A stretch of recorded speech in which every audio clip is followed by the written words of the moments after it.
Hello everyone and thank you for coming back to yet another episode of The Gloving Paradigm. I am your host Peter aka LPD8 Dubuque, and this week is going to be a very interesting week for me because, as you guys probably already know, I'm in the midst of moving. I am still packing up my house.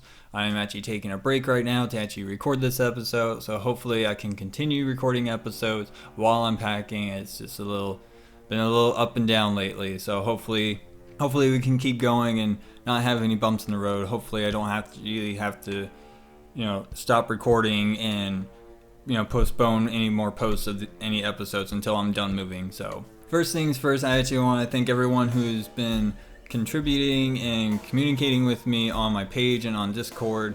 I highly appreciate everyone who's been doing that. I've been enjoying a lot of the feedback. I've also been trying to put myself out there even more by responding to people and interacting on posts or on the groups on Glover's Lounge and on Art of Gloving.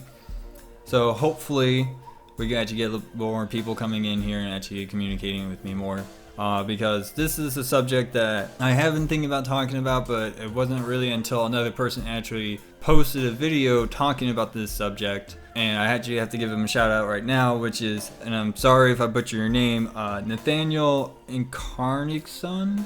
I don't know if I butchered your name. If I do, you can shoot me in the foot. I'm terribly sorry. I'm terrible with names, but I'm really good with faces. If it wasn't for you, Nathaniel, I wouldn't actually come up with this whole idea of actually doing this episode. So thank you for actually posting your video talking about this. So what Nathaniel actually did is he posted a video, a classic gloving video, and he actually had a topic on there that he was talking about, and he was talking about pretty much handicaps, especially when it comes to gloving. I know that sounds like a giant pun, which is not supposed to be. There are handicaps that people do have when it comes to gloving, and there's ways to actually overcome it. There's ways to get around it. There's actually ways to adapt to it and modify yourself to actually use it to your advantage. So I'm actually going to talk about the comment thread that I pretty much started with him on his video, because he was talking about how his right pinky doesn't function properly as the way he wants it, and I have the same problem. I broke my hand in the 9th grade walking my dog on a scooter. Long story short, do not walk a Doberman with a scooter that will see a cat and is going to chase after the cat. So long story short on that is my injury that I have. And so what happened when my hand started healing is that the scar tissue pretty much fused the two tendons of my pinky and my ring finger together. So every time I bend my pinky, try to do it independently, you'll eventually start seeing my ring finger start curling down with it. Unfortunately, there's not much I can do about that at this point unless I want to get surgery, but that would be kind of frivolous to do just for the simple art of gloving. As I would put it, I know some people are like, well, you could, but let's be real here. So I'm actually going to talk about our lovely little thread that we had going on his video, which when he posted it asking this question, does anyone else suffer from this, I actually piped up and asked him if it makes you feel any better. I have this problem too. I broke my hand in 9th grade, scar tissue fused my tendons together. I just use my thumbs to actually help pull my pinkies down to the proper place when I'm trying to extend my ring finger. I don't really necessarily have the same problem when I move my ring finger down. My pinky will stay in place when it's fully extended, but when I do my pinky, my ring will move with it. So I was just telling him how he should use his thumbs to grab his pinkies, but he should also do that with his other hand as well, just for symmetry purposes. I know how it can kind of look a little awkward that you see like somebody's right hand holding their pinky down with their thumb, but then they're doing the same thing with their left hand but not holding down the same pinky. So I was kind of explaining to him for symmetry purposes that's something you have to take into account and adapt to your show. It's a handicap that we're gonna have to live with, and again, no pun intended. And instead of it hindering you, use it to your advantage however you like. And so he responded with, I've come to the conclusion that this might be the case. It just sucks because it hinders my ability to create concepts. I primarily stick to finger rolls and whips because of this. I'm okay with the way I glove. It's just I want to share my videos with people that don't feel disconnected as soon as they witness something not 100% clean. I do agree with you, and yes, it does make me feel better. So I'm glad to make you feel better, Nathaniel. And I'm actually very glad that you actually responded back to me on this. And I was telling him how this is actually a very common injury that most people will sustain called the boxer's break. And if you don't understand where the origin comes from, that is a very common hand breaking injury that boxers will receive, because when boxers would go to hit, you want to make sure you're hitting with your first two knuckles of your index and middle finger. What tends to happen is if somebody's moving and you're not really anticipating that, you're going to hit them with your ring and pinky. And of course, your pinky is probably one of the weakest bones in your hands. So yeah, it's going to break really easily. Hence why it's called a boxer's break. So I was telling him about that. And I was also informing him that, you should never let something like this hinder you. And I always tell people, remember, restriction breeds creativity. Now, I wanted to explain where I actually got this quote from.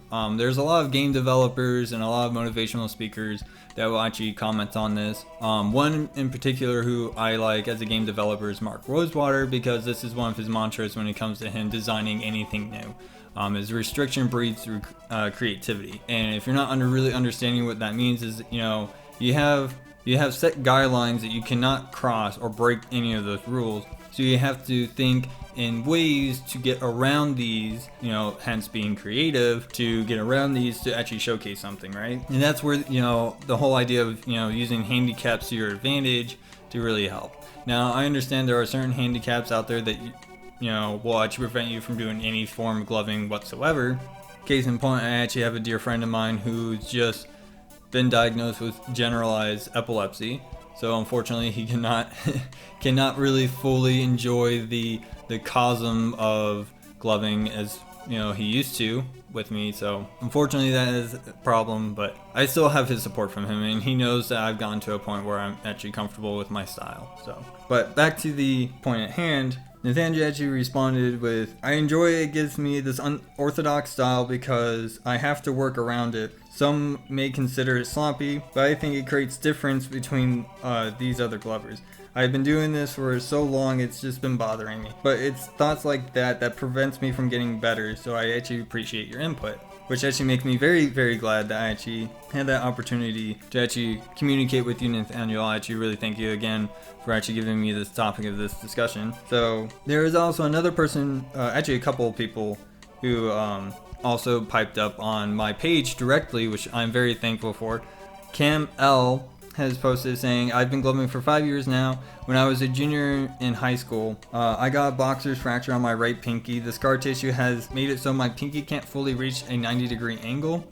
It has limited my wave touch, but that's about it." And of course, I definitely asked him, have you found ways to adapt to it? Have you figured out concepts to get around it?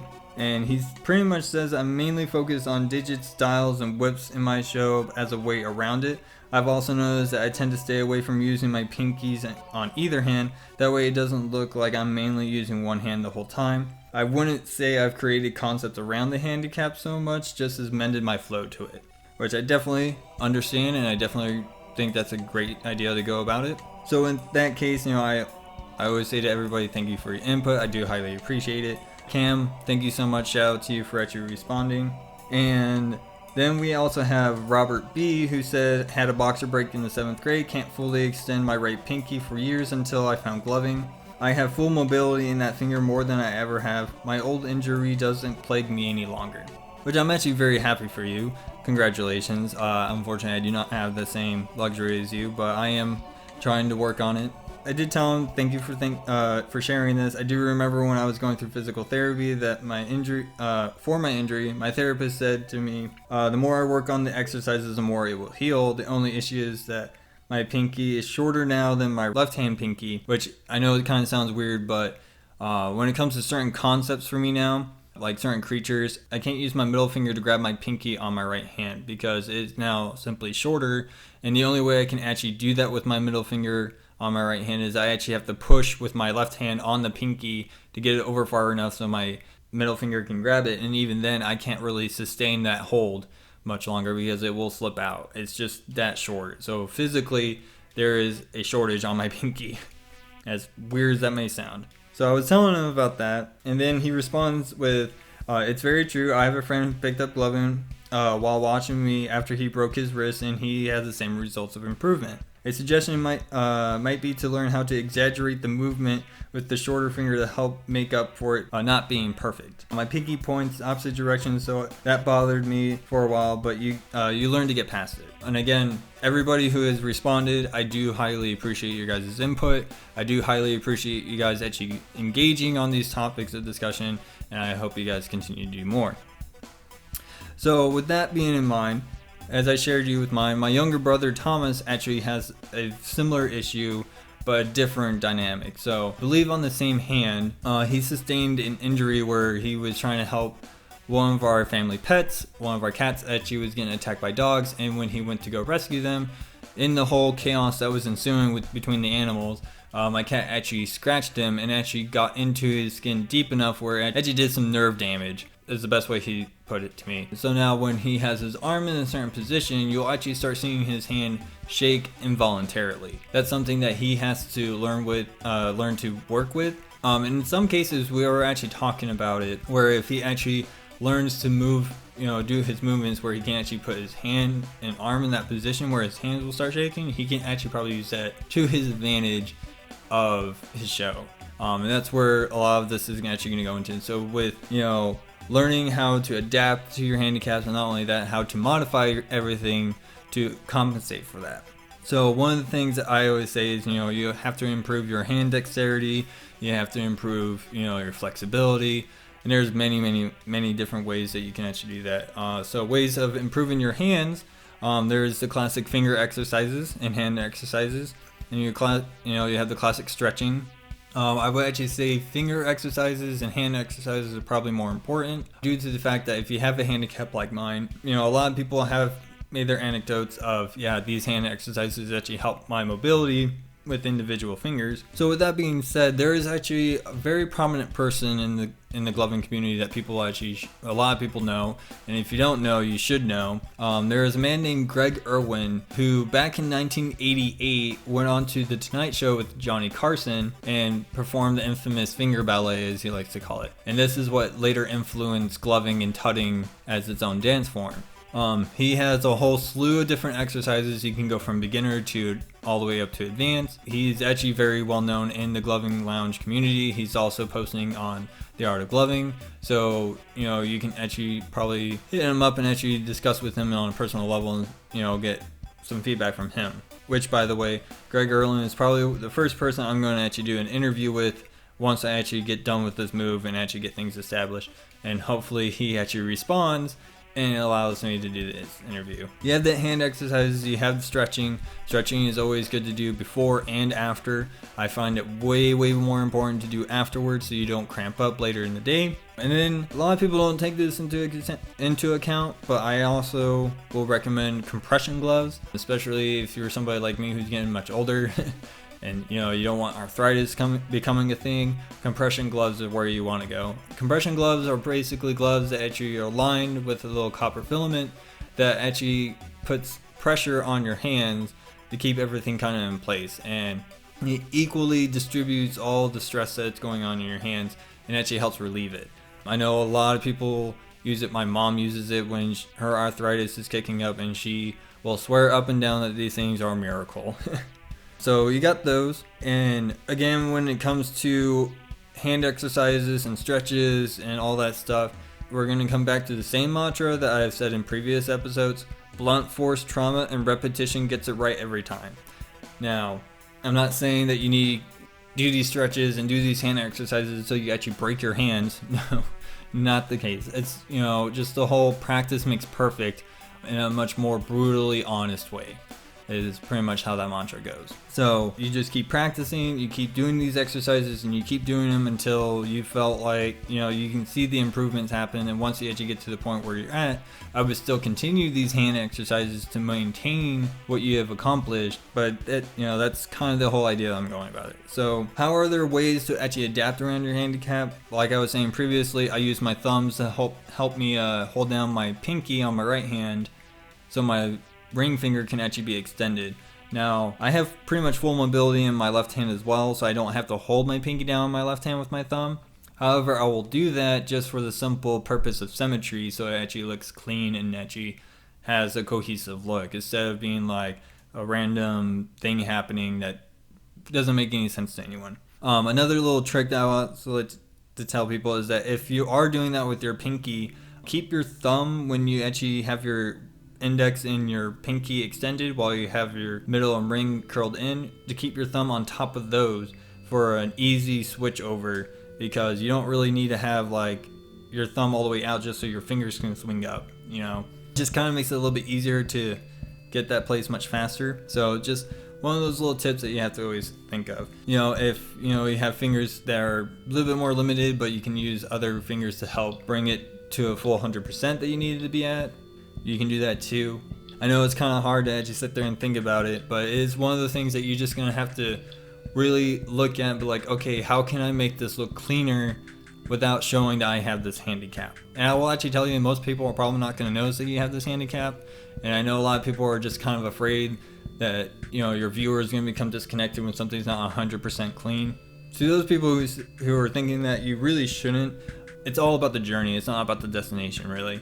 So when something doesn't look 100% clean, you know what doesn't look 100% clean, and you can make it look clean by adapting and being creative with how you adapt to it. So your handicap is the restriction, but the way you work with it is going to be your creative way out. You always have that, and then you can always use the limitations to your advantage, like my younger brother with the handshaking problem. We're trying to incorporate that into his show, so it actually is being showcased as something cool instead of being this random shaking happening. And then of course you have the classic, you hide your limitations, which basically any adaptation is pretty much hiding your limitations. You can just avoid the moves that don't work for you that way because of your handicaps. Now I really do not encourage people to just dismiss moves. Like, if you can't really do digiting because of your handicaps, I would still try to adapt ways to doing digiting that doesn't have to deal with your handicap. So for example, like with dialing, I don't necessarily use all 4 fingers on both hands. I mostly just stick with my index, ring, and middle fingers to do a lot of dialing, because it just makes it a little bit easier for me, and it's not being hindered by my pinky finger kind of screwing things up. Now I can dial with my pinky, that's no problem. It's just something over the years I just been doing more with my ring, middle, and index fingers, is a 3-point dialing setup. And I'm sure if you have seen any of my videos, you probably will see it. I know there was like one that I posted around like 2015 or something that you actually see it being showcased. So you have those, and the modifications that I always talk about when it comes to your handicaps is things like light placement. So for example, for me, as a person who likes to glove and change the lights as he's progressing, I often refer to this as a fading or a phaser archetype. It's basically I'm using the slow transitioning of changing my lights as part of the show. And of course I can delve into how much deeper I can go into that, but that will be for another episode. But how I place my lights is pretty much my index, middle, and ring are on top, while my pinky and thumb are on bottom. Now the reason why I have my pinky and thumbs on bottom is just so I can actually change the lights much easier. Mostly because of the fact that with my right pinky it's shorter, so I can't actually do the same touch with my ring finger on top as I could do with my left hand. So I just put both of them on bottom, 1 for symmetry purposes, and 2, it just makes it a lot easier for me to do it. So when you actually see my shows, I know a lot of people, when they always ask to borrow my gloves, it's just like, okay, just to let you know that my pinkies are supposed to be underneath your fingers, not above.